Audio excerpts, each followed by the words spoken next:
All right, so I got the polisher. You can see my little catch for all the crap, but so it doesn't go all over the garage.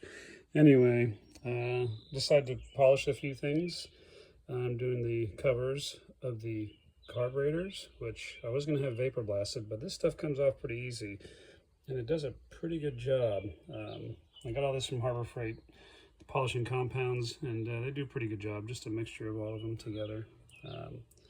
So yeah, it looks pretty good. And these are over here, did the valve tappet covers.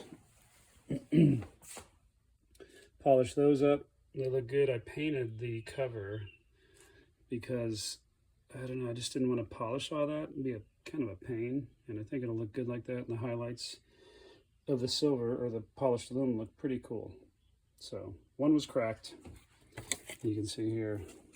You can see that crack. Well, that crack does go all the way through inside there. There's some cracking. So eventually that's an oil leak, and I don't have to deal with that. So I ordered a new one, see how it comes.